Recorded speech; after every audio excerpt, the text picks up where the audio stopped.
I hope आप लोग एकदम ठीक होंगे और अच्छे से मन लगाकर पढ़ रहे होंगे। मैं शिखा श्रीवास्तव आज आप लोगों को लाइन्स एंड एंगल्स पढ़ाने वाली हूँ, जो कि क्लास 7 का चैप्टर 5 है। ओके, सो क्लास स्टार्ट करने से पहले मैं बता दूं कि क्लास 7 का chapter 1, chapter 2, chapter 3 and chapter 4 मैंने पूरा कवर किया हुआ है। अगर आप लोग मेरी वो वीडियोस देखना चाहते हैं तो मेरे चैनल मैथमेटिक्स फार्म पे जाके प्लेलिस्ट सेक्शन विजिट करिए। प्लेलिस्ट सेक्शन विजिट करिए। इस प्लेलिस्ट में आपको चैप्टर वाइज पूरे वीडियोस मिल जाएंगे। आप कोई भी एक चैप्टर खोलना, उसमें लाइन से सारे वीडियोस मिल जाएंगे आप लोगों को, तो आप लोग वहां से स्टडी कर सकते हैं। तो चलिए आज की क्लास स्टार्ट करते हैं, ठीक है। सबसे पहले हम देखेंगे क्या क्या टॉपिक्स हम इसमें करेंगे कवर। तो देखिए, सबसे पहले हम इंट्रोडक्शन कवर करेंगे। इंट्रोडक्शन में मैं बताऊंगी कि पॉइंट क्या होते हैं, लाइंस क्या होते हैं, लाइन सेगमेंट्स क्या होते हैं एंड रे क्या होता है, ठीक है। ये सारे टॉपिक्स मैं कवर करूंगी। एंड देन उसके बाद second is related angles. Related angles में आप लोगों को इतने तरह के एंगल पढ़ने हैं, that is complementary angles, supplementary angles, adjacent angles, linear pair, vertically opposite angle, ठीक है। इतने सारे एंगल्स आप लोगों को पढ़ने हैं। And then pairs of lines. Pairs of lines में हम लोग पढ़ेंगे intersecting line, parallel line and transversal. Transversal भी एक लाइन है, मैं बताऊंगी कैसी लाइन होती है ट्रांसवर्सल, है ना। Then angles made by transversal. फिर ये जो ट्रांसवर्सल है ये कैसे एंगल बनाता है, कौन कौन से एंगल बनाता है, ये सब भी हम स्टडी करेंगे। ओके, अब चलिए हम इन सब की डिफिनेशन देखते हैं, पॉइंट की, लाइन सेगमेंट और रे की, ठीक है। तो सबसे पहले पॉइंट क्या होता है। अगर पेंसिल की शार्प टिप से मैं एक डॉट मार्क कर दूं, क्या मार्क कर दूं, डॉट, तो ये पॉइंट को रिप्रेजेंट करता है। ये जो डॉट है ये पॉइंट को रिप्रेजेंट करता है, ठीक है। और इसको हम लोग कैपिटल लेटर से डिनोट करते हैं। कोई भी कैपिटल लेटर ABCD से लेकर Z तक इस पॉइंट को रिप्रेजेंट किया जाता है। अब इसके डिफिनेशन में क्या लिखा है, a point is defined as a location with no dimension.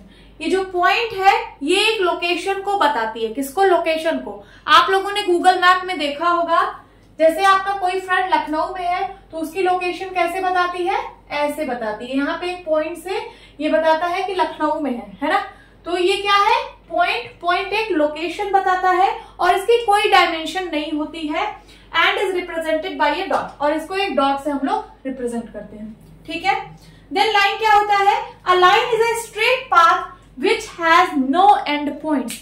एक लाइन जो होती है वो एक स्ट्रेट पाथ होती है जिसका कोई एंड पॉइंट नहीं होता है। मींस दोनों साइड वो एंडलेसली बढ़ती जाती है, बढ़ती जाती है, बढ़ती जाती है, ठीक है।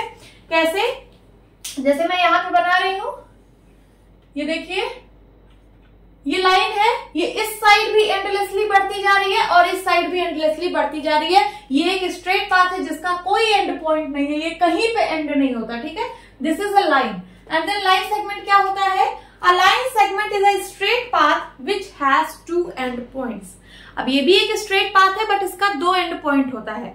जैसे आपने लाइन पढ़ा, लाइन का कोई एंड पॉइंट नहीं होता है, वो ऐसे बढ़ता जाता है। अगर उसी लाइन में से मैं छोटा सा एक पार्ट कट कर दूं तो वो लाइन सेगमेंट होता है और उसके 2 एंड पॉइंट्स होते हैं, ठीक है। ये देखिए इसके एंड पॉइंट्स, ये इसको मान लीजिए A पॉइंट है, दिस इज B पॉइंट, ये क्या है, ये लाइन सेगमेंट है। देन क्या रे क्या होती है, अ रे is a straight path which has one and point and endless from other side, ठीक है। रे क्या होता है, तो रे भी एक स्ट्रेट पाथ है जिसका एक एंड पॉइंट होता है और दूसरे साइड एंडलेसली बढ़ता जाता है, बढ़ता जाता है, बढ़ता जाता है। देखिए एक साइड तो एंड पॉइंट होता है और दूसरे साइड ये एंडलेसली बढ़ता जाता है इनफाइनाइट तक, ठीक है। तो ये क्या है, ये रे है। अगर इसको मैं A नाम दे दूं और यहाँ पे मैं कोई पॉइंट B बना दूं तो इसको हम कैसे रिप्रेजेंट करेंगे, इसको हम रिप्रेजेंट करेंगे रे AB। लाइन सेगमेंट को हम कैसे रिप्रेजेंट करेंगे, तो लाइन सेगमेंट को ऐसे रिप्रेजेंट किया जाता है, लाइन सेगमेंट AB। लाइन को कैसे रिप्रेजेंट किया जाता है, तो लाइन को सपोज मैंने यहाँ पे A पॉइंट दिया, यहाँ पे B पॉइंट दिया, तो इसको कैसे रिप्रेजेंट करेंगे, इसको हम लोग लिखते हैं लाइन AB। समझ में आया। या फिर लाइन को स्मॉल l और स्मॉल m से भी लिखा जाता है, ठीक है। इसको M लाइन या फिर L लाइन भी बोल सकते हैं, ठीक है। Now what is angle, the corners made by intersection of two rays और line segments are called angle. ठीक है, तो जब दो लाइन या फिर दो लाइन सेगमेंट या फिर दो रे इंटरसेक्ट करती है तो वहां पे जो कॉर्नर फॉर्म होता है वही एंगल होता है।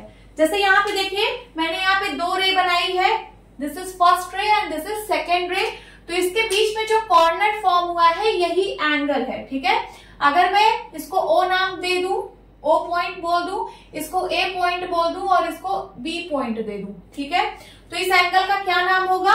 इसको हम लोग या तो एंगल O बोल सकते हैं या फिर इसको एंगल AOB बोल सकते हैं, AOB, या फिर इसको एंगल BOA बोल सकते हैं, एंगल BOA बोल सकते हैं। ठीक है, अब यहां देखिए सेकंड में, यहां पे दो लाइन सेगमेंट या इस पॉइंट पर मीट हो रही है। देखिए ये वाली लाइन सेगमेंट और ये वाली लाइन सेगमेंट यहां पर मीट हो रही है, तो यहाँ पे जो कॉर्नर बन रहा है यही होता है एंगल। This is angle. इसको अगर मैं O नाम दे दूं, यहाँ P नाम दे दूं, इसको Q नाम दे दूं, तो ये क्या है? इसका एंगल का क्या नाम होगा? इसको एंगल O मैं बोल सकती हूँ या फिर और एंगल POQ बोल सकती हूँ या फिर इसी को बोल सकती हूँ एंगल QOP, QOP। नाउ अब यहाँ पे देखिए दो लाइंस इंटरसेक्ट हो रही हैं, दो लाइंस, ये देखिए ये लाइन है और ये वाली लाइन, ये इंटरसेक्ट कर रही है इस पॉइंट पर। ठीक है, ये इंटरसेक्शन पॉइंट है। अगर इसको सपोज मैं P नाम दे दूं, इंटरसेक्शन पॉइंट P है, और इसको यहाँ पे मैं कुछ पॉइंट्स दे देती हूँ। सपोज इसको मैंने दिया A पॉइंट, इसको दिया B पॉइंट एंड इसको दिया C पॉइंट, इसको दिया D पॉइंट। तो यहाँ पे जो कॉर्नर्स बन रहे हैं वो एंगल्स हैं। जैसे यहाँ देखिए ये एक एंगल बन रहा है, ये एक एंगल बन रहा है, ये एक एंगल बन रहा है, ये एक एंगल बन रहा है कि नहीं बन रहा है? और देखिए यहां से लेकर यहां तक ये भी तो एक एंगल बन रहा है, यहां से लेकर यहां तक ये भी तो एक एंगल है, देन यहां से लेकर यहां तक ये भी एक एंगल है, यहां से लेकर यहां तक ये भी एक एंगल है कि नहीं? है। उसी तरीके से यहां से लेकर यहां तक ये भी एक एंगल है।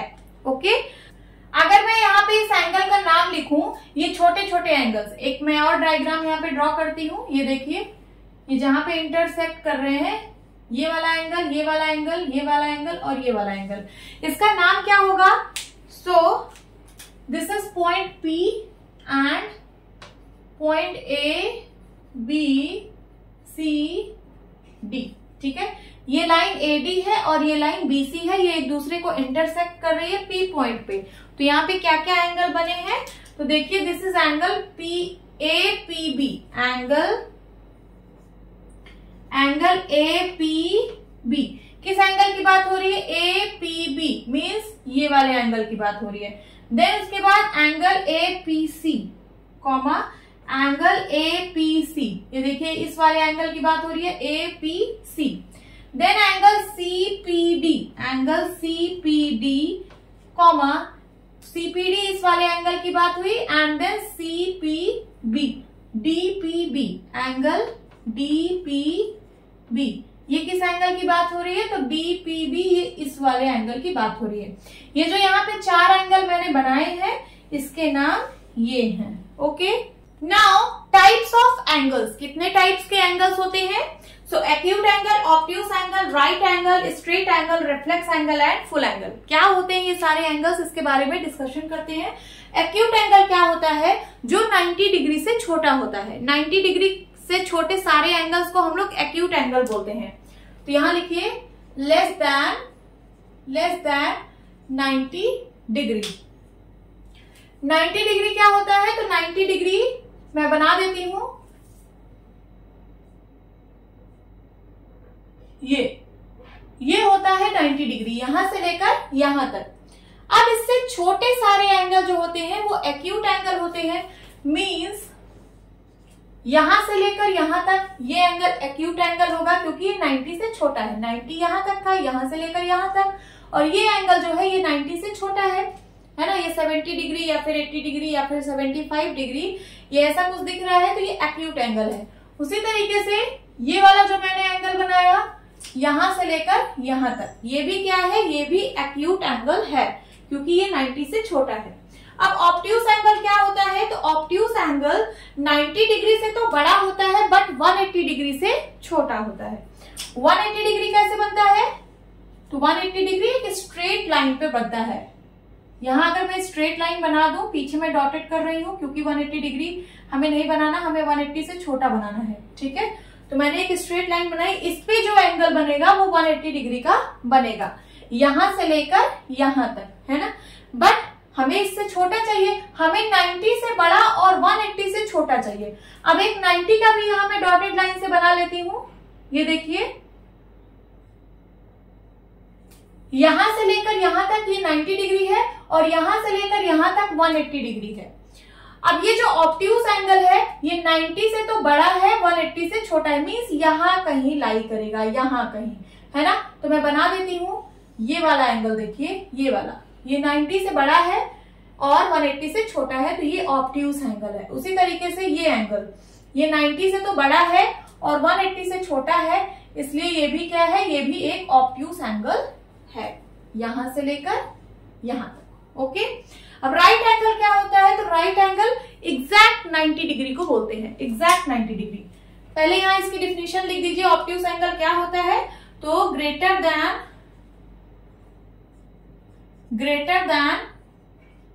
90 degree but less than 180 degree. ये 90 डिग्री से बड़ा होता है और 180 डिग्री से छोटा होता है। राइट एंगल एग्जैक्ट 90 डिग्री को हम लोग राइट एंगल बोलते हैं। तो यहां पे बनाती हूं मैं, ये देखिए,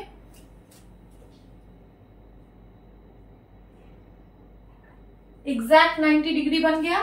ये क्या है, ये राइट एंगल है और 90 डिग्री को हम लोग इस तरीके के सिंबल से रिप्रेजेंट करते हैं, ये है ना, ये 90 डिग्री को रिप्रेजेंट करता है। Now straight angle, straight angle means जो एक स्ट्रेट लाइन पर बना हो, और वो कितना एंगल होगा, वो 180 डिग्री का होता है। चलिए यहां पे मैं बना लेती हूं, एक ये लाइन और एक इधर से गई, ठीक है। यहां पे जो एंगल बनेगा ये 180 डिग्री का बनेगा, this is 180 degree and this is called straight angle. तो यहां पे आप लिख सकते हैं एग्जैक्ट 180 डिग्री, और राइट एंगल में आप क्या लिख सकते हैं, एग्जैक्ट 90 डिग्री, ठीक है। एग्जैक्ट 90 डिग्री के एंगल को हम लोग राइट एंगल बोलते हैं, एग्जैक्ट 180 डिग्री के एंगल को हम लोग स्ट्रेट एंगल बोलते हैं।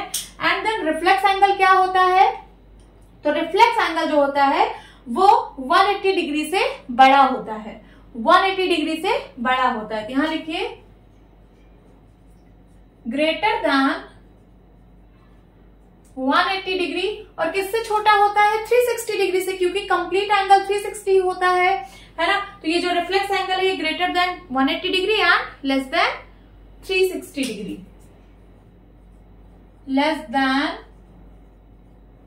360 डिग्री। चलिए इसको बनाते हैं, देखिए ये होता है 180 डिग्री। अगर मैं इसको इस साइड पीछे एक्सटेंड कर दूं, ऐसे पीछे अगर मैं एक्सटेंड कर दूं इसको, यहां से यहां तक 180 डिग्री होता है, बट ये जो एंगल है ये 180 से बड़ा है। और 360 क्या होता है, 360 होता है यहां से लेकर पूरा, फिर से मैं यहां पे आ जाऊं तो ये होता है complete angle that is 360 degree.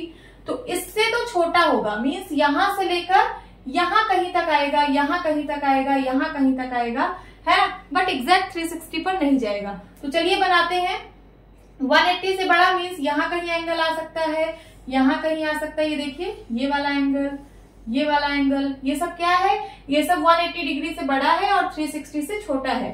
ये भी एंगल बना लीजिए यहां से लेकर यहां तक, ये सब कैसे एंगल है, ये सब रिफ्लेक्स एंगल है। ये 180 डिग्री से बड़े हैं और 360 डिग्री से छोटे हैं, तो इसको हम लोग रिफ्लेक्स एंगल बोलते हैं। Then full angle, full angle means complete angle that is exact 360 degree, exact 360 degree. एक कंप्लीट एंगल में 360 डिग्री होता है।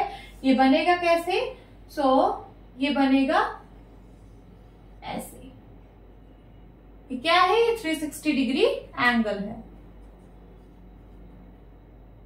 ओके, नाउ अब टॉपिक है रिलेटेड एंगल्स। रिलेटेड एंगल्स में कुछ एंगल्स हम लोग पढ़ेंगे, जैसे कि complementary angle, supplementary angle, adjacent angles, है ना, वर्टिकली अपोजिट एंगल। सो अभी हम कॉम्प्लीमेंट्री एंगल पढ़ेंगे। क्या होता है complementary angles? When the sum of the measure of two angles is 90 degree, the angles are called complementary angles.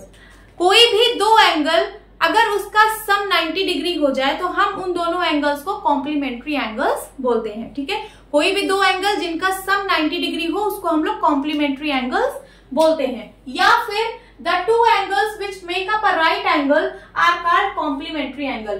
या फिर कोई भी दो एंगल जो राइट एंगल बनाए, राइट एंगल का मतलब भी 90 डिग्री ही है, बस इसको दूसरे लैंग्वेज में लिखा गया है। देखिए 90 डिग्री को हम लोग राइट एंगल भी बोलते हैं, इसलिए कंफ्यूज मत होना। ठीक है, ये भी तो 90 डिग्री ही होता है। तो कोई भी दो एंगल जो राइट एंगल बनाए, राइट एंगल का मतलब जिनका सम 90 डिग्री हो, उन एंगल्स को हम लोग कॉम्प्लीमेंट्री एंगल्स बोलते हैं। ठीक है, अब एक पॉइंट है यहाँ पे, whenever two angles are complementary, each angle is said to be the complement of the other angle। क्या मतलब है इसका, अभी समझते हैं। सबसे पहले मैं दो एंगल्स लेती हूँ जिनका सम 90 डिग्री हो, उसी को तो हम लोग कॉम्प्लीमेंट्री एंगल बोलते हैं। तो चलिए लीजिए, पहला एंगल मैंने लिया 30 डिग्री एंड 60 डिग्री। क्या ये दोनों कॉम्प्लीमेंट्री एंगल्स हैं? तो चलिए इसका सम कर दीजिए, इन दोनों का सम करते हैं। अगर 90 डिग्री आ जाता है तो इसका मतलब ये दोनों कॉम्प्लीमेंट्री एंगल्स हैं। तो 30 प्लस 60 90 डिग्री। यस, 90 डिग्री आ रहा है, इसका मतलब 30 degree and 60 degree are complementary angles. अब इसका क्या मतलब है? whenever two angles are complementary, जब भी दो एंगल कॉम्प्लीमेंट्री हो, कॉम्प्लीमेंट्री का मतलब उनका सम 90 डिग्री हो, जब भी दो एंगल का सम 90 डिग्री हो, each angle is said to be the complement of the other angle। तो हर एक एंगल दूसरे का कॉम्प्लीमेंट कहा जाता है। ठीक है, हम 30 डिग्री को बोलेंगे कि ये 60 डिग्री का कॉम्प्लीमेंट है, और 60 डिग्री को बोलेंगे कि ये 30 डिग्री का कॉम्प्लीमेंट है।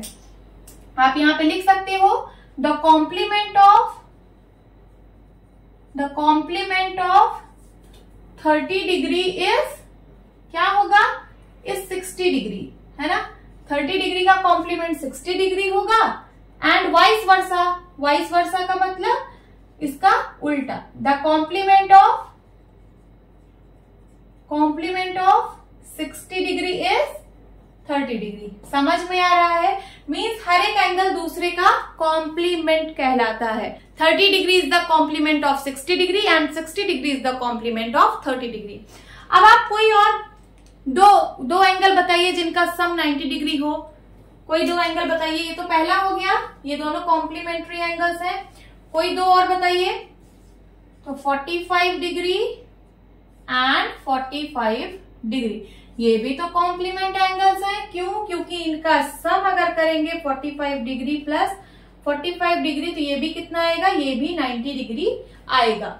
ठीक है, अब चलिए कॉम्प्लीमेंट्री एंगल्स पर बेस्ड कुछ क्वेश्चंस करते हैं। ऐसे ही क्वेश्चंस आप लोगों को एक्सरसाइज में पूछे जाएंगे। ठीक है, फर्स्ट इज, यहाँ पे दो एंगल बना हुआ है, पूछ रहा है are these two angles complementary, क्या ये दोनों एंगल कॉम्प्लीमेंट्री है? तो कॉम्प्लीमेंट्री हम किनको बोलते हैं? ऐसे दो एंगल जिनका सम 90 डिग्री हो। तो चलिए इन दोनों एंगल्स को ऐड करते हैं, इनका सम फाइंड आउट करते हैं। तो इसका सम क्या आ रहा है, 30 degree plus 60 degree is equals to 90 degree. ठीक है, अगर इन दोनों एंगल का सम 90 डिग्री आ रहा है, इसका मतलब ये दोनों एंगल्स कॉम्प्लीमेंट्री एंगल्स हैं। तो आप आंसर क्या लिखेंगे? Are these two angles complementary. तो आप क्या लिखेंगे? Yes, these angles are complementary. उसी तरीके से यहाँ पे भी पूछा है are these two angles complementary, क्या ये दोनों एंगल्स जो दिए गए हैं ये कॉम्प्लीमेंट्री है?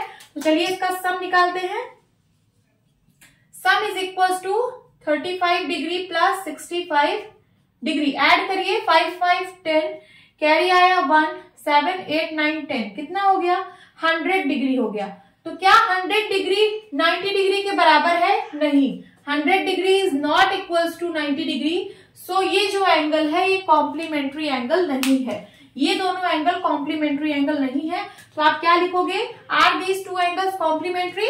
No, these angles are not complementary because their sum is not equals to 90 degree. इनका जो सम है वो 90 डिग्री के बराबर नहीं है, इसलिए ये दोनों एंगल्स कॉम्प्लीमेंट्री एंगल्स नहीं है।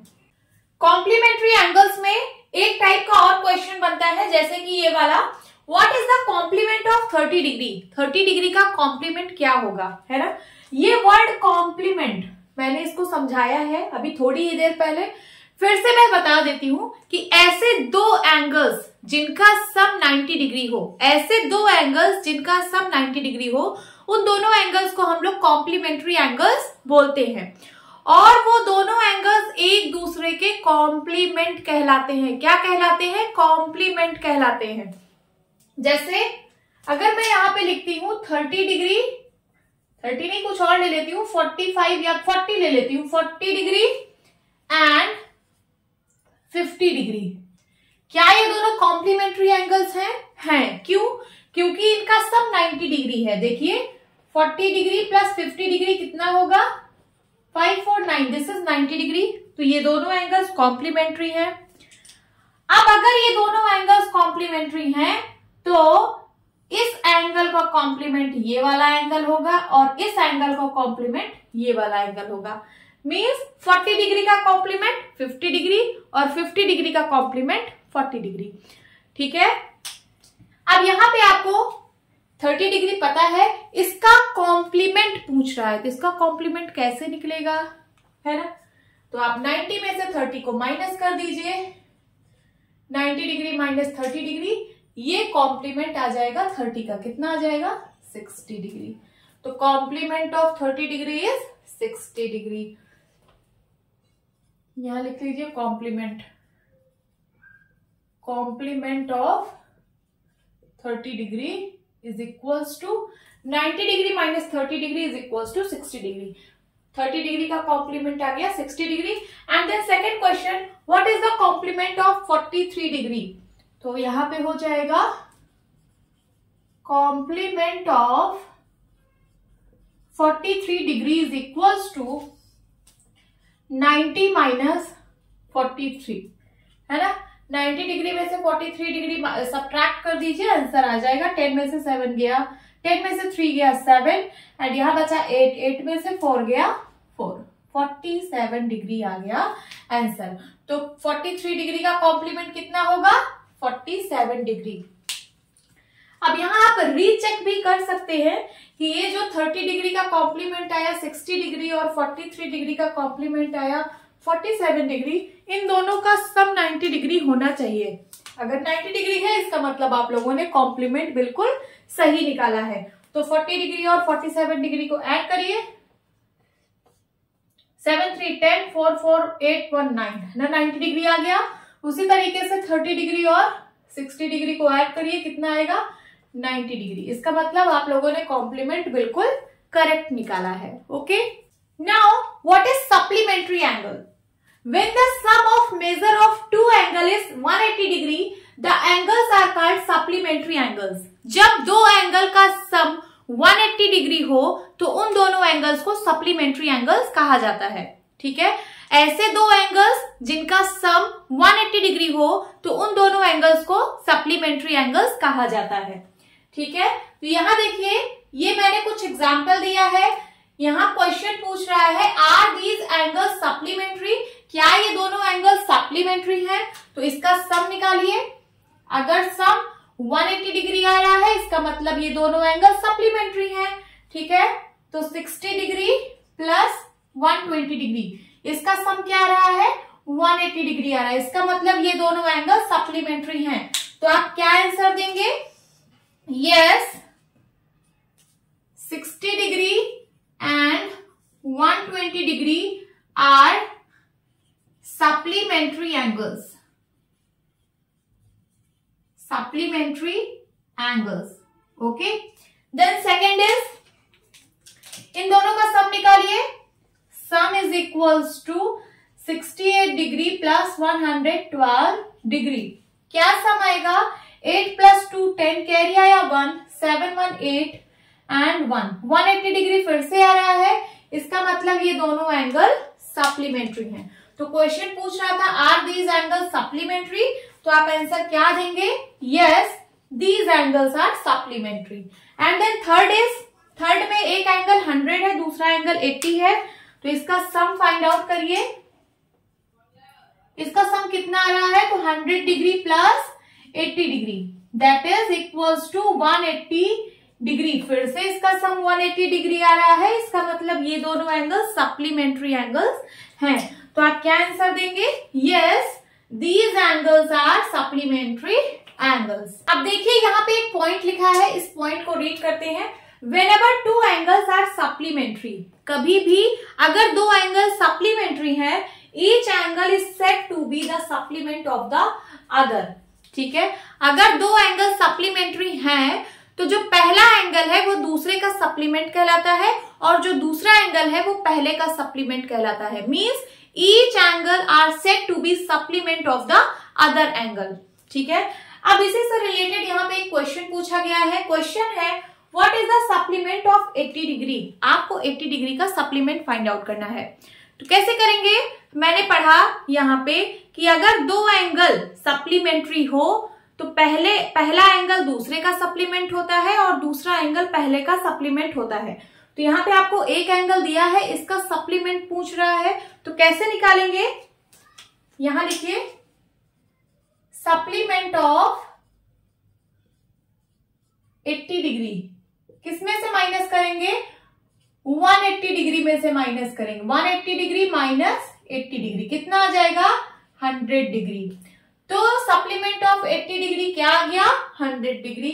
उसी तरीके से यहां पे भी एक क्वेश्चन है what is the supplement of 90 degree. तो हो जाएगा supplement of 90 degree is equals to 180 degree minus 90 degree is equals to 90 degree. तो 90 डिग्री का सप्लीमेंट क्या आ गया? 90 डिग्री ही आ गया। अब ये जो सप्लीमेंट आए हैं, जैसे 80 का सप्लीमेंट 100 आया है, तो इन दोनों को ऐड करके रीचेक कर लीजिए कि इन दोनों का सम जो है वो 180 डिग्री आना चाहिए।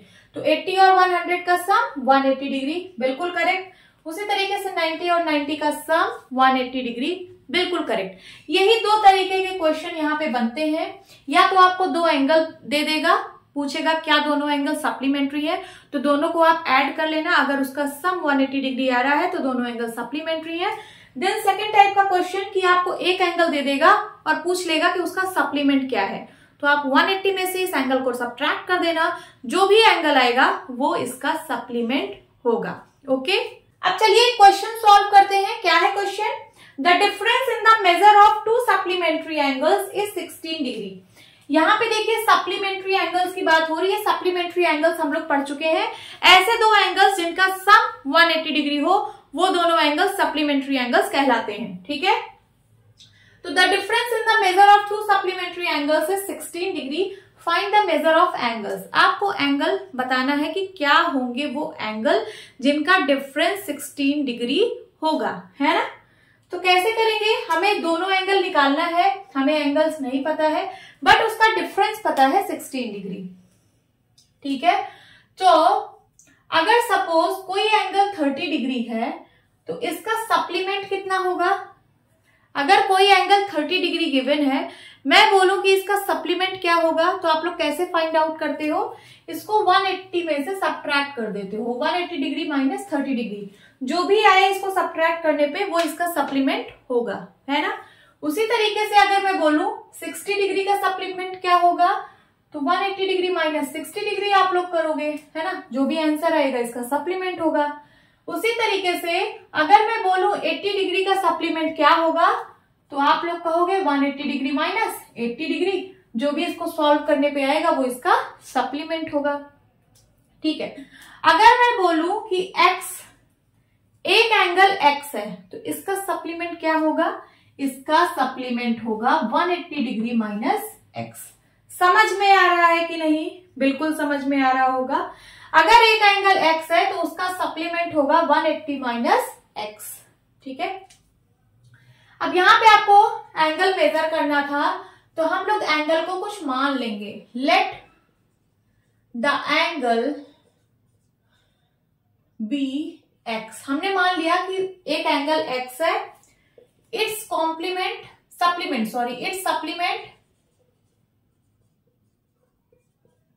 इज इक्वल टू, तो इसका सप्लीमेंट क्या होगा, मैंने माना कि एक एंगल x है तो इसका सप्लीमेंट क्या होगा, इसका सप्लीमेंट होगा 180 डिग्री माइनस x।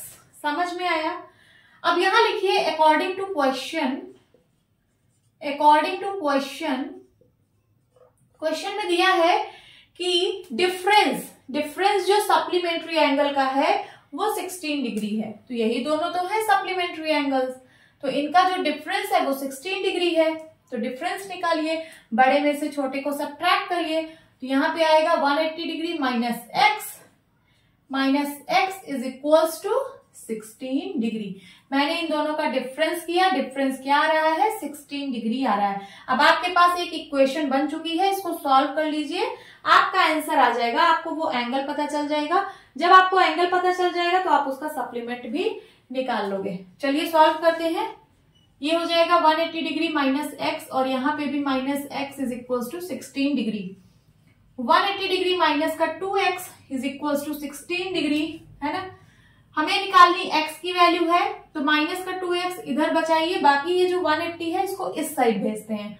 180 इधर प्लस में है, इस साइड जाएगा माइनस में, ठीक है। तो ये हो जाएगा 16 डिग्री माइनस 180 डिग्री।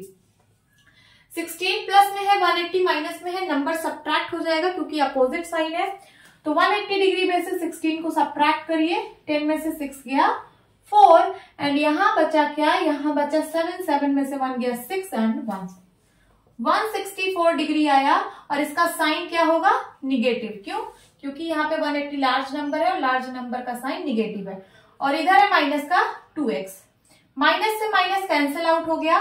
अब हमें x की वैल्यू निकालनी है, तो इस 2 को भी यहां से हटाना पड़ेगा। 2 इधर मल्टीप्लाई में है, इस साइड आएगा तो डिवाइड में हो जाएगा। सॉल्व करिए, कितना आएगा, 2 1 जा 2, 2 8 जा 16, 2 2 जा 4, तो कितना आ गया 82 डिग्री। x की वैल्यू आ गई 82 डिग्री। तो ये जो आपने एंगल x बोला था उसकी वैल्यू हम लोग निकाल चुके हैं 82 डिग्री। अब इसका सप्लीमेंट भी निकाल दीजिए, यहां लिखिए इट्स सप्लीमेंट, है ना। इसका सप्लीमेंट क्या आएगा, तो वो आएगा 180 minus x, 180 minus x, x का मतलब 82 डिग्री लगा दीजिए, आंसर फाइंड आउट हो जाएगा। माइनस करिए, 10 में से 2 गया 8, और यहां बचा क्या, यहां बचा 7, मीन्स बचा 17 में से 8 गया, ठीक है 9, 17 में से 8 गया 9। यही आपका आंसर है, ये 98 डिग्री और ये 82 डिग्री। तो आप यहां क्या लिखेंगे, the measure of supplementary angles are क्या क्या है, 82 degree and 98 degree, 82 degree and 98 degree, यही आपका आंसर है। आप इन दोनों को एक बार रीचेक भी कर लेना, इन दोनों को ऐड कर लो, अगर 180 डिग्री आ रहा है इसका मतलब आपका आंसर बिल्कुल करेक्ट है। तो एक बार आप रीचेक कर लीजिए, 82 डिग्री और 98 डिग्री को 8 to 10 कैरी आया, 1 बन गया 9 9 9 18। तो देखिए इन दोनों का सम 180 डिग्री भी आ रहा है, इसका मतलब यही दोनों सप्लीमेंट्री एंगल्स हैं। Okay, now adjacent angles, it is the pair of two angles which are placed next to each other। ठीक है, ये pair of two angles means दो एंगल का पेयर होता है, which are placed next to each other, जो एक दूसरे के अगल बगल लगे होते हैं। ठीक है, तो it is a pair of two angles which are placed next to other, दो एक दूसरे के एकदम अगल बगल लगे होते हैं, उनको हम लोग adjacent angles बोलते हैं। Adjacent angles have a common vertex, a common arm, and number 3rd, the non-common arms are on either side of the common arm। यहाँ क्या कह रहा है, एडजेसेंट एंगल के पास एक कॉमन वर्टेक्स होता है, ठीक है, एक कॉमन आर्म होता है, और जो नॉन कॉमन आर्म्स हैं are on either side of the common arm, वो कॉमन आर्म के दोनों साइड होती हैं, ठीक है। क्या मतलब है इसका, फिगर से समझते हैं। सबसे पहले आपको वर्टेक्स के बारे में पता होगा, आर्म के बारे में पता होगा। अगर नहीं पता है तो मैं समझा देती हूँ।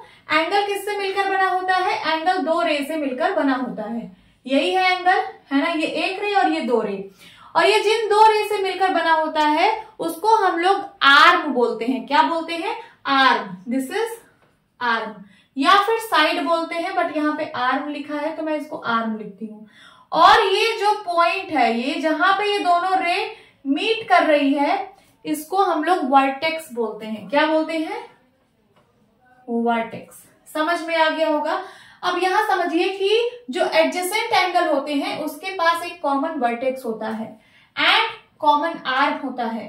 अब आर्म आपको पता चल चुका है, ठीक है। और नॉन कॉमन आर्म्स होते हैं जो कि कॉमन आर्म के दोनों साइड होते हैं। ये देखिए एक फिगर मैंने बनाया है, क्या ये दोनों एडजेसेंट एंगल्स हैं। मैंने यहाँ एक एंगल M बनाया, एक एंगल N बनाया। क्या ये दोनों एडजेसेंट एंगल्स हैं, तो देखते हैं क्या इनके पास कॉमन वर्टेक्स है।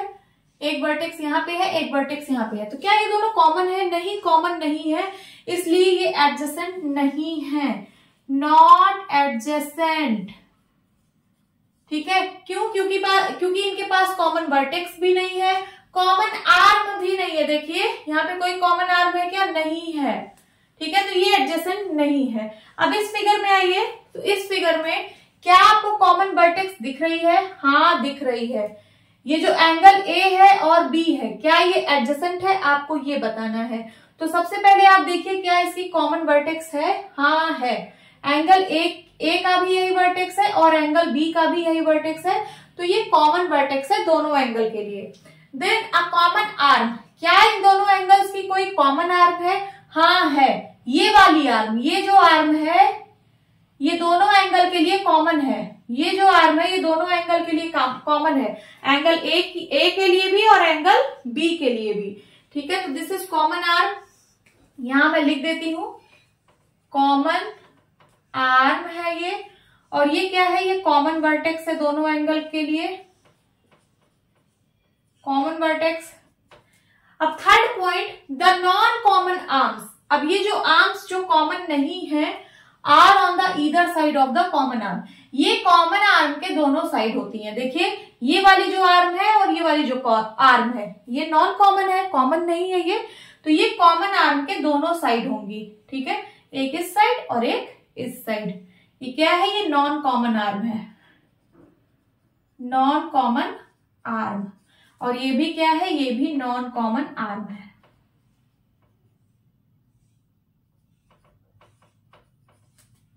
तो ये तीनों पॉइंट इसमें सेटिस्फाई हो रहा है, इसका मतलब एंगल ए और बी एडजेसेंट एंगल्स हैं। तो आप यहां क्या लिखेंगे, एडजेसेंट। समझ में आया, ये नॉट एडजेसेंट था क्योंकि यहाँ पे कॉमन वर्टेक्स कॉमन आर्म नहीं थी, यहाँ पे कॉमन वर्टेक्स भी है, कॉमन आर्म भी है, और जो नॉन कॉमन आर्म है वो कॉमन आर्म के दोनों साइड में है। Okay, now linear pair. A linear pair is a pair of adjacent angles whose non-common sides are opposite rays. A linear pair is also a pair of supplementary angles as their sum is 180 degree. तो सबसे पहले क्या कह रहा है, A linear pair is a pair of adjacent angles. जो linear pair है वो एडजेसेंट एंगल का पेयर होता है। एडजेसेंट एंगल आप लोग पढ़ चुके हो, दो एकदम अगल बगल के एंगल्स जो सटे हुए होते हैं उन दोनों एंगल्स को हम लोग एडजेसेंट एंगल बोलते हैं। उसकी एक कॉमन आर्म होती है, कॉमन वर्टेक्स होता है, और जो नॉन कॉमन आर्म होती है वो कॉमन आर्म के दोनों साइड होती है। यही होता है adjacent angle. Whose non common side are opposite rays, जिसकी नॉन कॉमन जो साइड है वो अपोजिट रेज है। अपोजिट रेज का मतलब अगर एक रे इधर जा रही है तो एक रे इधर जा रही है, यही होता है अपोजिट रेज, है ना। तो देखिए यहाँ पे मैंने एक डायग्राम बनाया है, ये देखिए, ये मैंने दो एडजेसेंट एंगल बनाया है, एंगल 1 और एंगल 2। इसका कॉमन आर्म ये वाला है है ना, यही तो है कॉमन आर्म एंगल 1 और एंगल 2 का। और जो इसका नॉन कॉमन आर्म है वो अपोजिट रेज है। देखिए ये वाली रे और ये वाली रे, तो जो अपोजिट रेज होती हैं उस पे कितने डिग्री का एंगल बनता है, उस पे बनता है 180 डिग्री का एंगल, मीन्स सप्लीमेंट्री। क्या? सप्लीमेंट्री। क्यों सप्लीमेंट्री? क्योंकि यहाँ पे दो एंगल की बात होगी, है ना, एक एंगल यहां एक एंगल यहां, तो दो एंगल का सम 180 डिग्री है, इसका मतलब एंगल सप्लीमेंट्री है। तो आप लोग को समझ में आ गया होगा कि जो लीनियर पेयर होता है सबसे पहले तो उसको एडजेसेंट होना पड़ेगा, मींस वो जो दोनों एंगल्स जिनकी बात हो रही है सबसे पहले तो वो दोनों एडजेसेंट हो। क्या हो? एडजेसेंट हो, प्लस दोनों एंगल सप्लीमेंट्री हो। सप्लीमेंट्री हो, सप्लीमेंट्री का मतलब उनका सम 180 डिग्री हो। देखिए ना, ये जब एक स्ट्रेट लाइन बनेगी तो इसमें 180 डिग्री का ही एंगल बनता है, तो इसका मतलब वो दोनों एंगल सप्लीमेंट्री हो। जब ये दोनों कंडीशन सेटिस्फाइड हो तब हम बोलेंगे कि ये जो है ये लीनियर पेयर है। क्या है? लीनियर पेयर है। ठीक है, यहाँ पे देखिए लिखा है a linear pair is also a pair of supplementary angles. ठीक है, ये लीनियर पेयर जो है वो सप्लीमेंट्री एंगल्स का पेयर होता है as their sum is 180 degree, क्योंकि इसका जो सम होता है वो 180 डिग्री होता है। अब यहाँ पे एक क्वेश्चन पूछा है कि क्या ये एंगल क्या ये लीनियर पेयर है। क्वेश्चन है यहाँ पे is angle 1, 2 angle 1, angle 2 linear pair. क्या ये लीनियर पेयर है? R angle 1 and 2 linear pair. क्या एंगल 1 और एंगल 2 लीनियर पेयर है? बताइए। तो सबसे पहले लीनियर पेयर के लिए दोनों को एडजेसेंट होना चाहिए। हाँ, दोनों एडजेसेंट हैं। एडजेसेंट है क्यों? क्योंकि इन दोनों का कॉमन आर्म है, कॉमन आर्म ये वाला, कॉमन वर्टेक्स है ना, तो ये दोनों एडजेसेंट है। और दूसरी चीज सप्लीमेंट्री भी है। हाँ है, एंगल 1 और एंगल 2 को अगर मैं ऐड करूंगी तो ये सप्लीमेंट्री एंगल फॉर्म करेंगे। क्यों? क्योंकि ये एक स्ट्रेट रे पर बना एंगल है ना। जब दोनों कंडीशन फुलफिल हो रही है इसका मतलब ये लीनियर पेयर है, तो आप आंसर क्या देंगे? यस। उसी तरीके से अगर मैं यहां पे पूछूं R angle 1 and angle 2 linear pair, क्या एंगल 1 और 2 लीनियर पेयर हैं? तो यहां देखिए, सबसे पहले क्या ये दोनों एंगल एडजेसेंट है, एंगल 1 और 2? हाँ, एडजेसेंट है। क्यों? क्योंकि इसका एक कॉमन वर्टेक्स है, कॉमन आर्म भी है और नॉन कॉमन आर्म दोनों साइड है कॉमन आर्म के, एडजेसेंट तो है ये। बट क्या ये सप्लीमेंट्री है? सप्लीमेंट्री नहीं है। अगर आप एंगल 1 और एंगल 2 को ऐड करोगे तो ये 180 डिग्री नहीं आएगा, 180 से कम है ना। अगर 180 आता तो यहाँ स्ट्रेट लाइन होती, बट ये स्ट्रेट लाइन से मतलब ऐसे है, यहाँ तक तो आई नहीं है ना, तो इसका मतलब इन दोनों का सम 180 नहीं है, तो ये लीनियर पेयर नहीं है। आप यहाँ क्या लिखोगे? नो। देखिए ये एडजेसेंट तो थे, ये एडजेसेंट तो थे, बट क्या ये सप्लीमेंट्री थे? नहीं, ये सप्लीमेंट्री एंगल्स नहीं है, इसलिए ये एडजेसेंट, इसलिए ये लीनियर पेयर नहीं है। ओके, अब यहां से मैं 2 पॉइंट लिखती हूं, ये दोनों पॉइंट काफी इंपॉर्टेंट है। All linear pair form supplementary angles,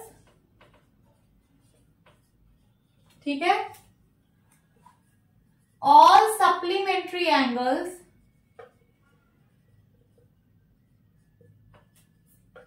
supplementary angles are not necessary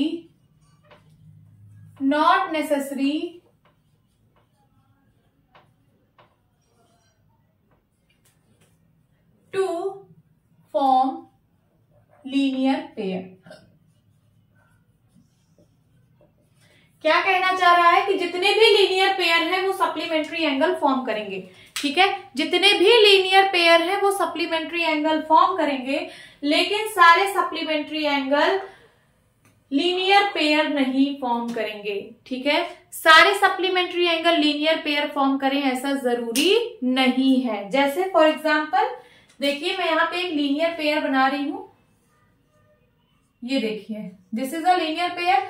अगर ये 60 डिग्री है तो ये कितना होगा, 120 डिग्री होगा। ठीक है, तो all linear pair form supplementary angle. ये लीनियर पेयर है ना, ये देखिए सप्लीमेंट्री एंगल फॉर्म कर रहा है। All supplementary angles are not necessary to form linear pair. अब यहां पे अगर मैं 60 डिग्री बना दूं, ठीक है, ये मैंने 60 डिग्री बना दिया और यहां पे मैं 120 डिग्री बना दूं, कितना, 120 डिग्री। तो ये दोनों एंगल सप्लीमेंट्री तो हैं, इसका सम 180 डिग्री तो है, बट क्या ये लीनियर पेयर फॉर्म कर रहा है? नहीं, ये लीनियर पेयर नहीं फॉर्म कर रहा है, क्योंकि अगर लीनियर पेयर फॉर्म करता तो ये दोनों एंगल एडजेसेंट होते। यहाँ पे दोनों एंगल एडजेसेंट नहीं है, इसलिए ये लीनियर पेयर नहीं है। ये सप्लीमेंट्री एंगल्स तो है बट लीनियर पेयर नहीं है, और यहाँ पे ये लीनियर पेयर है और ये सप्लीमेंट्री भी है। ठीक है, तो all linear pairs form supplementary angles. ठीक है, and all supplementary angles are not necessary to form linear pair. जैसे यहाँ पे मैंने सप्लीमेंट्री एंगल बनाया लेकिन ये लीनियर पेयर नहीं है। आई होप आप लोगों को समझ में आ गया होगा। Now vertically opposite angles, when two lines intersect each other then they form 4 angles. ठीक है, जब दो लाइन इंटरसेक्ट करती है एक दूसरे को तब वहां पे 4 एंगल बनता है। जैसे ये देखिए, ये एक लाइन है और ये एक लाइन है, ये एक दूसरे को इंटरसेक्ट कर रही है इस पॉइंट पर, तो यहाँ पे कितने एंगल्स फॉर्म हुए, यहाँ पे 4 angles, that is angle 1, angle 2, angle 3 and angle 4। So angle 1 and 2 is a pair of vertically opposite angle. ये जो एंगल 1 और 2 है इसको हम लोग वर्टिकली अपोजिट एंगल्स बोलते हैं। उसी तरीके से जो एंगल 3 और एंगल 4 है इसको हम लोग वर्टिकली अपोजिट एंगल्स बोलते हैं। देन एक पॉइंट है, when two lines intersect the vertically opposite angles so formed are equal. जब दो लाइन इंटरसेक्ट होती है तो जो यहाँ पे वर्टिकली अपोजिट एंगल बनता है वो इक्वल होता है। इसका ये मतलब है जो एंगल 1 है वो इक्वल होगा एंगल 2 के, और जो एंगल 3 है वो इक्वल होता है एंगल 4 के। समझ में आ रहा है? जो भी यहाँ पे वर्टिकली अपोजिट एंगल बनेगा, जैसे एंगल 1 और एंगल 2 ये pair of vertically opposite angle है, ये दोनों एंगल इक्वल होंगे इन मेजर, मतलब जितना इसका मेजर होगा उतना ही इसका भी मेजर होगा। So angle 1 is equal to angle 2 and angle 3 is equal to angle 4। फिर से समझ लीजिए, ये जैसे दो लाइन इंटरसेक्ट की हैं तो ये वाला एंगल इस वाले एंगल के इक्वल होगा, उसी तरीके से जो ये वाला एंगल होगा ये इस एंगल के इक्वल होगा। समझ में आया? और इसी को हम लोग वर्टिकली अपोजिट एंगल बोलते हैं। इसका वर्टिकली अपोजिट ये वाला एंगल है, इसका वर्टिकली अपोजिट ये वाला एंगल है। ओके, अब नेक्स्ट टॉपिक है pairs of lines. Pairs of lines में हम लोग इंटरसेक्टिंग लाइन पढ़ेंगे, पैरेलल लाइन पढ़ेंगे एंड ट्रांसवर्सल पढ़ेंगे। अभी इंटरसेक्टिंग लाइन पढ़ेंगे। The two lines that share one common point are called intersecting lines. ठीक है, ऐसी दो लाइंस जिनका एक कॉमन पॉइंट हो उसको हम लोग इंटरसेक्टिंग लाइन बोलते हैं। ठीक है, ये देखिए एक लाइन ये है और एक लाइन ये है, इनका एक कॉमन पॉइंट है, हाँ है। तो ये दो लाइंस कैसी लाइंस हैं? ये दोनों लाइंस इंटरसेक्टिंग लाइंस हैं। ठीक है, और इसी कॉमन पॉइंट को, ये जो कॉमन पॉइंट है इसी को बोला जाता है पॉइंट ऑफ इंटरसेक्शन। अगर मैं इसको ओ नाम दे दूं तो ये क्या है? ये पॉइंट ऑफ इंटरसेक्शन है, पॉइंट ऑफ इंटरसेक्शन। और ये दोनों लाइंस कैसी लाइंस है?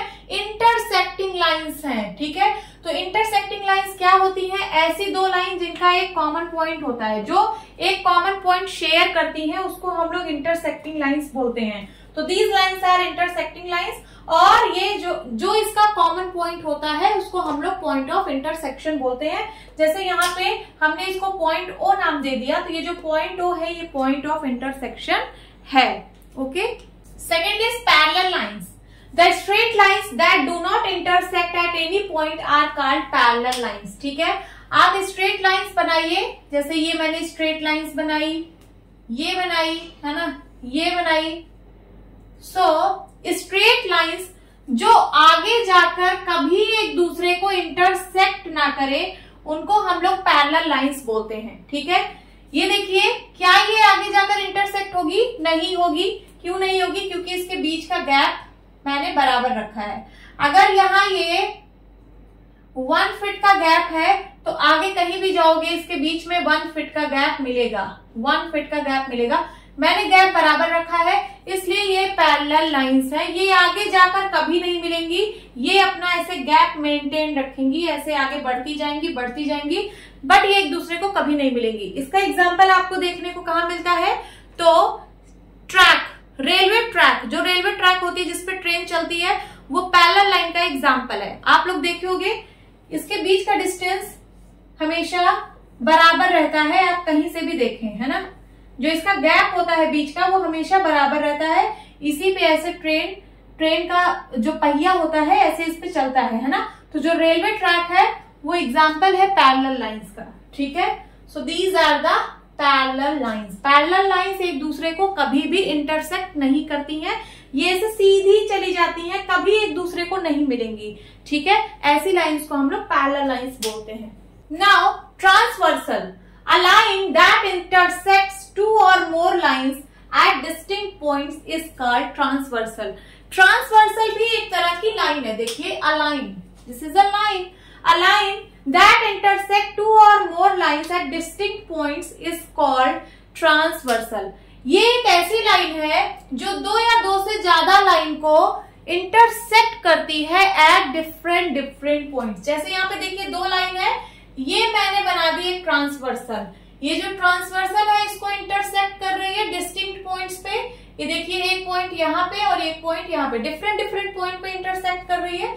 सपोज ये पॉइंट ए है और ये पॉइंट बी है।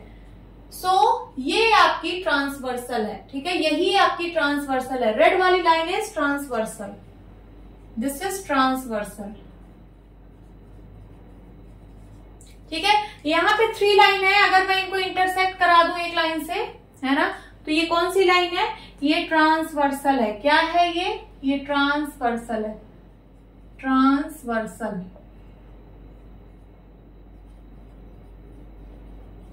ठीक है, एक यहाँ पॉइंट पे इंटरसेक्ट कर रही है, एक यहाँ पे और एक यहाँ पे।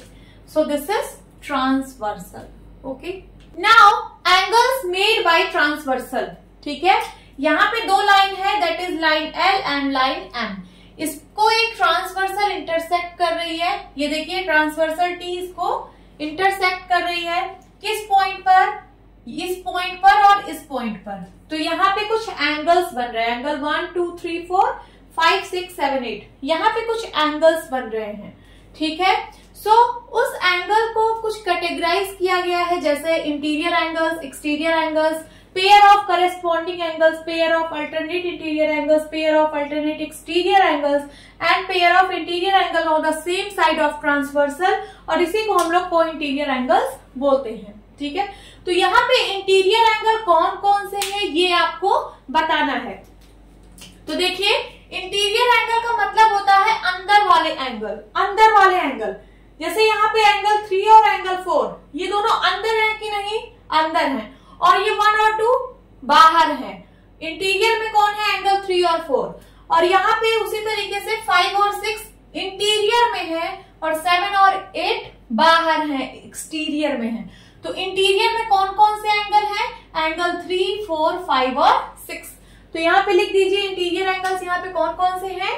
So angle 3, angle 4, angle 5, angle 6, ये सारे एंगल्स इंटीरियर एंगल्स हैं। और एक्सटीरियर एंगल कौन कौन से हैं? तो ये 1, 2, 7, 8, ये बाहर की तरफ है इसलिए ये एक्सटीरियर एंगल है। तो यहाँ पे लिख लीजिए angle 1, angle 2, angle 7, angle 8, angle 7, angle 8, ये सारे एक्सटीरियर एंगल्स हैं। अब पेयर्स ऑफ करेस्पॉन्डिंग एंगल्स, आपको करेस्पॉन्डिंग एंगल का पेयर बताना है। तो कौन कौन से हैं कॉरेस्पॉन्डिंग एंगल? कॉरेस्पॉन्डिंग एंगल्स क्या होते हैं? तो देखिए मैं बता दूं, जैसे यहां पे ये देखिए दिस एंगल, ये एंगल 1 एंड दिस एंगल,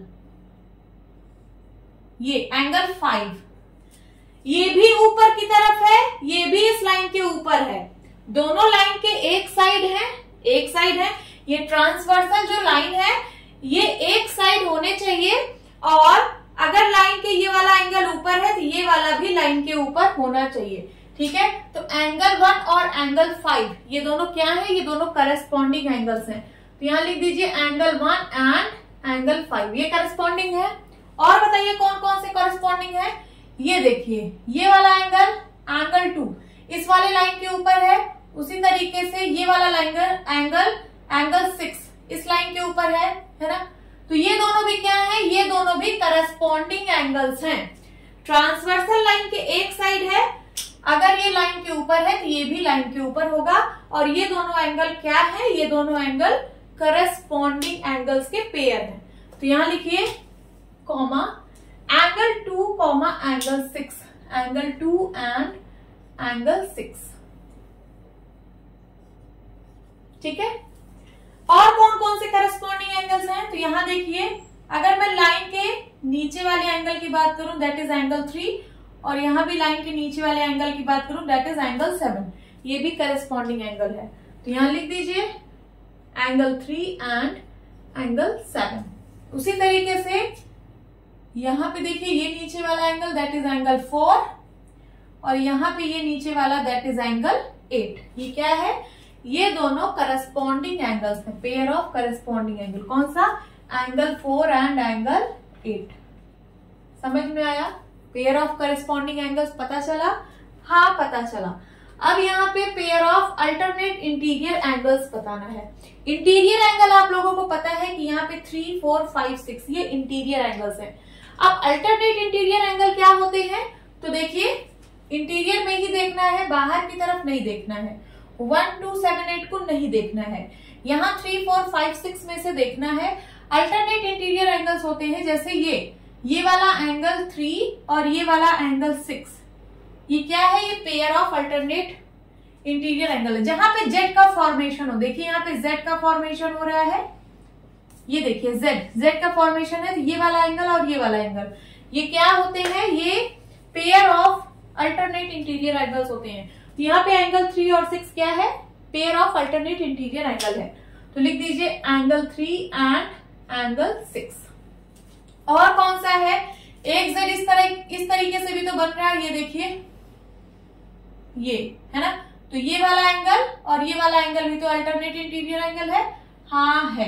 तो एंगल 4 और एंगल 5, एंगल 4 एंड एंगल 5 ये भी क्या है, pair of alternate interior angle.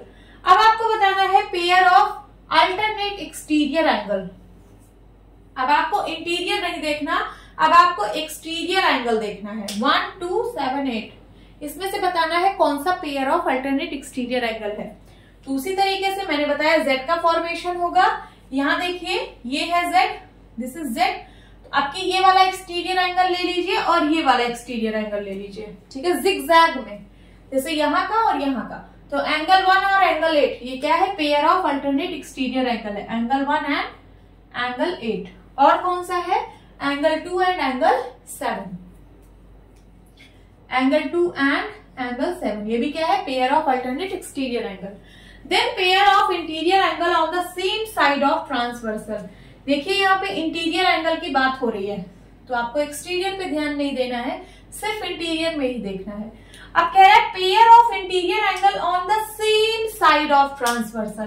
Transversal के एक साइड, इंटीरियर एंगल ट्रांसवर्सल के एक साइड मींस 4 और 6 की बात कर रहा है या फिर 3 और 5 की बात कर रहा है।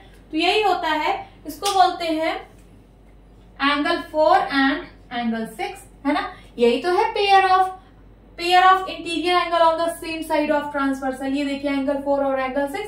और कौन सा है, और है angle 3 and angle 5, angle 3 and angle 5। समझ में आ गया। और इसी को हम लोग को इंटीरियर एंगल्स भी बोलते हैं।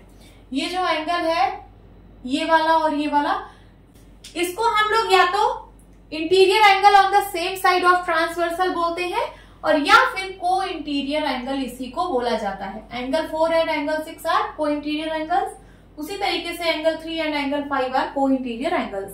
ओके, यही सारे एंगल फॉर्मेशन होते हैं जब लाइंस को एक ट्रांसवर्सल कट करती है। ठीक है, तो ये सारे एंगल फॉर्म होते हैं।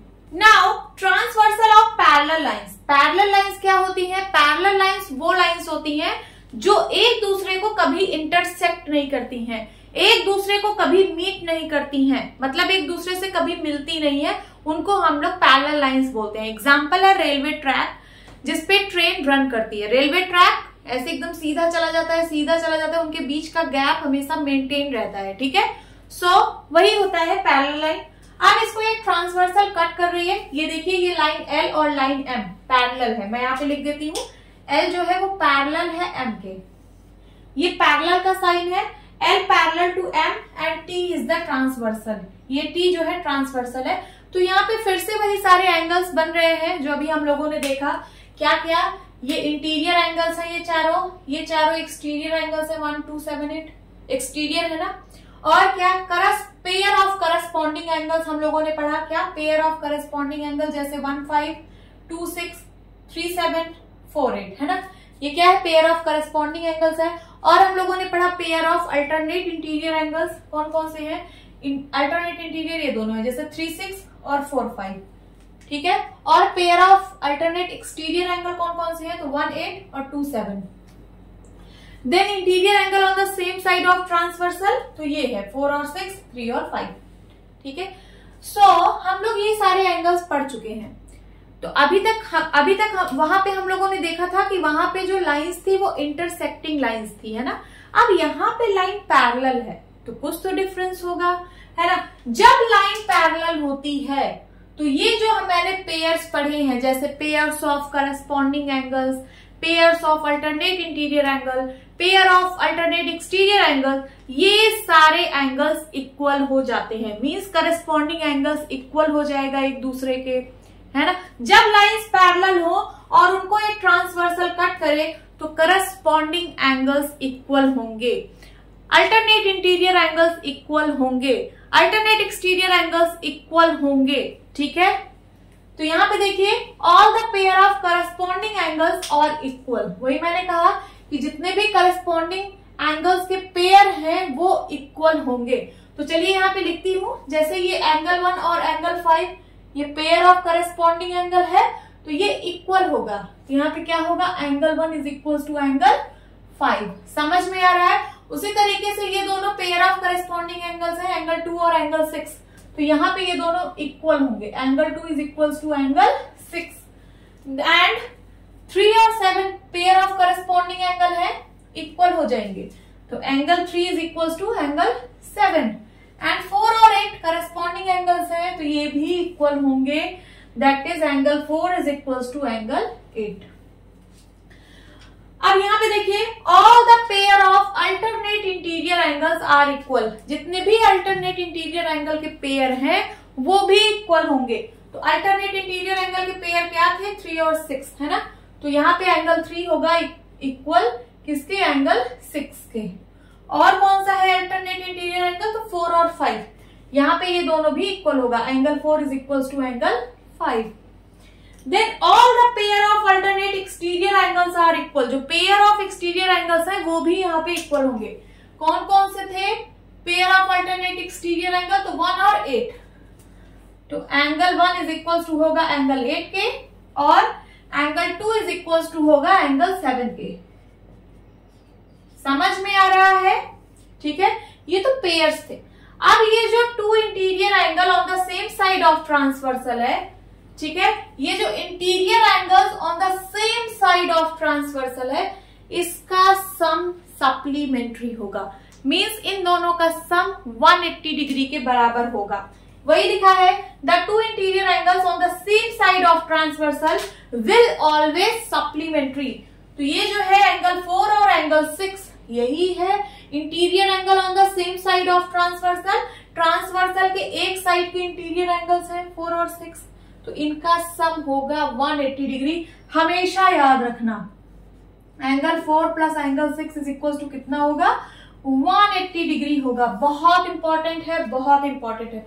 उसी तरीके से interior angle on the same side of transversal that is 3 और 5, इसका भी सम सप्लीमेंट्री होगा। तो यहां लिखिए angle 3 plus angle 5 is equals to 180 degree. Most important, ये सारे ही इंपॉर्टेंट हैं, सारे ही।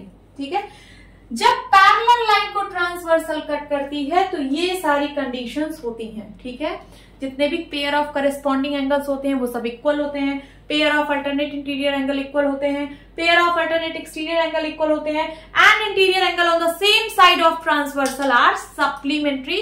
Supplementary means 180 degree. ओके, तो यहां से आपको काफी क्वेश्चन देखने को मिलेंगे। ठीक है, आपको बोल दिया जाएगा कि ये दोनों लाइन पैरेलल है, यहाँ का एक एंगल दे दिया जाएगा, ये वाला एंगल फाइंड आउट करना रहेगा। ऐसा कुछ क्वेश्चन आपको मिलेगा। देखिए मैं आपको यहाँ पे बताती हूँ।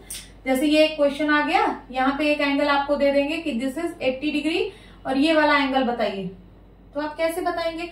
और ये कह देगा क्वेश्चन में कि ये दोनों लाइन पैरेलल है, लाइन एल है और ये लाइन एम है, line L is parallel to line M, ये गिवन है और इसको एक ट्रांसवर्सल टी कट कर रही है। ठीक है, तो यहाँ पे एक एंगल 80 डिग्री है, इस एंगल को आपको फाइंड आउट करना है। कैसे फाइंड आउट करेंगे? तो हम लोगों ने प्रॉपर्टी पढ़ा है पैरेलल लाइंस की, क्या कि जब पैरेलल लाइंस को कोई ट्रांसवर्सल कट करता है तो corresponding angles, pair of corresponding angles equal होते हैं। तो अगर ये इक्वल है तो ये भी, अगर ये 80 डिग्री है तो ये भी 80 डिग्री होगा। क्यों? क्योंकि ये करस्पॉन्डिंग एंगल्स हैं, पेयर ऑफ करस्पॉन्डिंग एंगल्स है ना, और ये इक्वल होंगे। ठीक है, तो अभी तक आप लोगों ने पढ़ा कि अगर दो पैरेलल लाइन को एक ट्रांसवर्सल कट करती है तो ये सारे एंगल्स इक्वल होते हैं। और अगर आपको यहां पे करस्पॉन्डिंग एंगल इक्वल मिल जाए, ठीक है, करस्पॉन्डिंग एंगल इक्वल मिल जाए, या फिर अल्टरनेट इंटीरियर एंगल इक्वल मिल जाए, या फिर अल्टरनेट एक्सटीरियर एंगल इक्वल मिल जाए, या फिर angles on the same side of transversal is equals to 180 degree मिल जाए, ठीक है, तब आप गारंटी से बोल सकते हैं कि ये जो दोनों लाइंस हैं वो पैरेलल होंगी। मींस यहां से ये डिराइव हुआ, फिर यहीं से ये भी डिराइव हो गया, ये वाइस वर्सा चलता है। ठीक है, अगर ये पैरेलल दी है, ये ट्रांसवर्सल कट कर रही है, तो ये सारी स्टेटमेंट्स ट्रू है। और अगर आपको यहाँ का पता है तो आप यहां से गारंटी से बोल सकते हो line L is parallel to line M होगा। ओके, होप स्टूडेंट्स आपको ये क्लास अच्छी लगी होगी। मिलती हूँ अपनी नेक्स्ट वीडियो में, तब तक के लिए बाय बाय, टेक केयर।